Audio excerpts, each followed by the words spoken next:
অনেক বান্দারা বাড়িতে টেলিভিশন দেখে, মোবাইল চালাইয়া গুনাহের জিনিস দেখে, বেগানা নারীকে দেখে বলে এই চোখের মাধ্যমে গুনাহ করা যাবে না।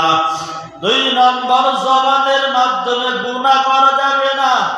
রোজা রাখা অবস্থায় মিথ্যা বলা যাবে না, গীবত করা যাবে না, ঝগড়া করা যাবে না। অথচ অনেক আল্লাহর বান্দা বান্দিরা রোজা রাখিয়া ঝগড়া করে রোজা দুর্বল হয়ে যাবে।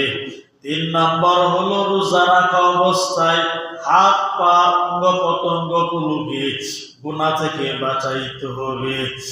এবং রোজা খানা খাবো হালাল উপার্জন দিয়া, আবার ইফতার খুলবো হালাল রিজিক দিয়া, তাহলে আল্লাহ তাআলা রোজা কবুল করবে।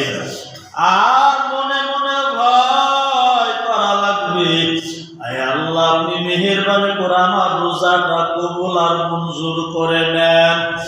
ইফতারের সময় দোয়া করার সময়, দোয়া কবুলের সময় আমরা সেই সময় ইফতারি নিয়ে ব্যস্ত হইয়া পড়ি, কথাবার্তায় লিপ্ত হইয়া যাই। ওই সময় দোয়া করলে দোয়া কবুল হবে। আল্লাহর বান্দারা এই জন্য রহমতের 10 দিনে বেশি বেশি একটা আমল করবেন।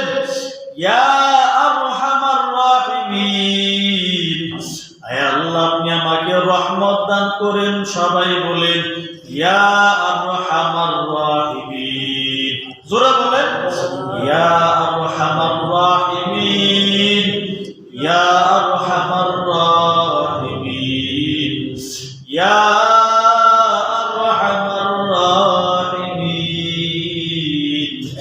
বলে বান্দা যখন 3 বার ইয়া আরহামার রাহিমিন দোয়া মোনাজাতে বলে, আল্লাহ তাআলা বলে আমি সেই দোয়া মোনাজাত কবুল না করিয়া পারি না। বলে ইয়া আরহামার রাহিমিন অর্থ কি? হে সকল রহমতের উপর রহমত করেনওয়ালা, আয় আল্লাহ আপনার মতো রহমান রহিম, আপনার মতো দয়া মায়া করেনওয়ালা কেউ নাই। এজন্য ইয়া আরহামার রাহিমিন দা বেশি বেশি করিয়া পড়বেন। কারণ হলো গুনাহ তো কম করি নাই, মাফ চাওয়ার সময় কই চোখে পানি নাই। বলে চোখের পানি নাই কেন? দিলটা পাথরের মতো শক্ত হয়ে গেছে।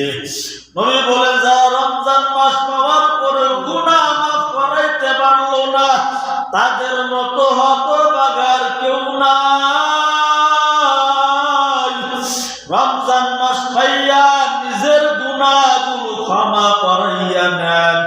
আল্লাহ তাআলার কাছে কান্নাকাটি করে আল্লাহ বারে মাফ করিয়া দাও। ও আল্লাহর বান্দারা, নিজে যে অপরাধী এটা কখনো ভাবেন না।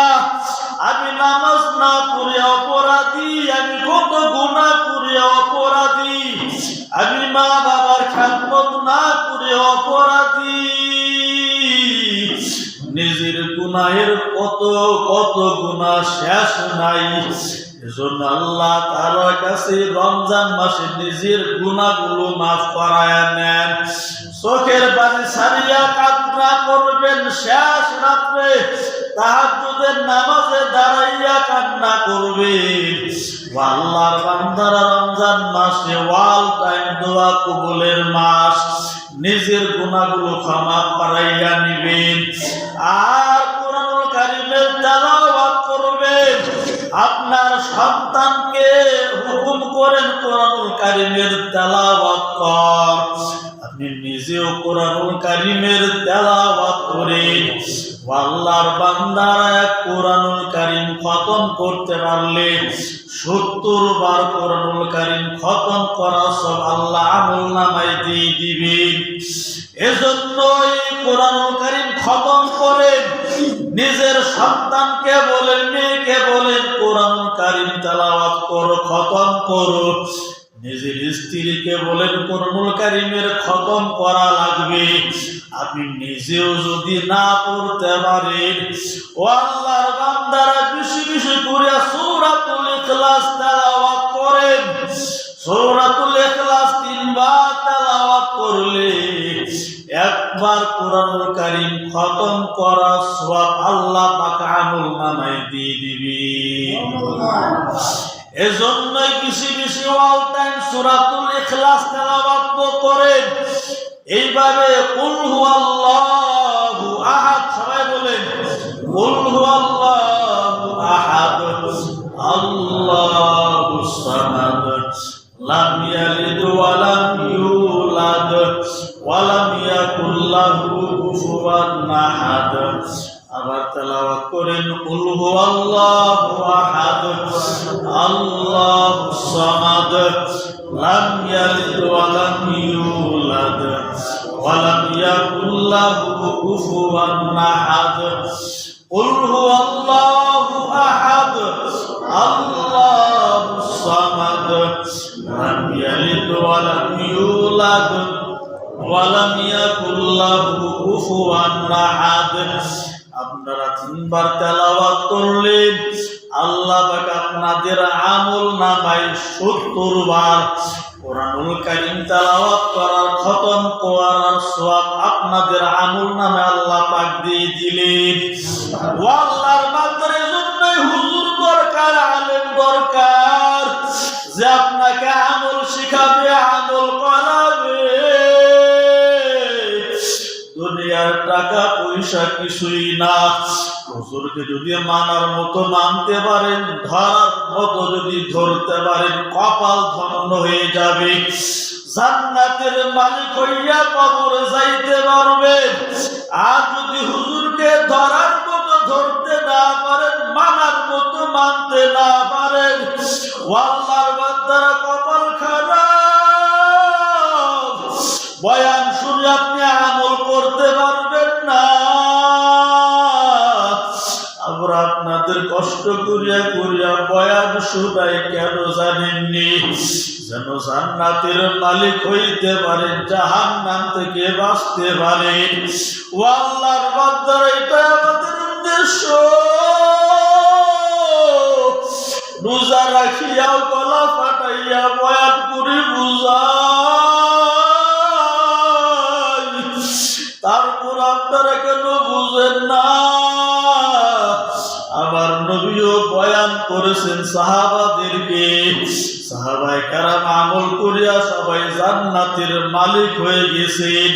ও আল্লাহর বান্দারা, আমার নবীও কোরআনুল কারীমের খতম করেছেন বারবার, সাহাবায়ে কেরামরাও খতম করেছেন বারবার, উলামায়ে কেরামরা খতম করেন বারবার।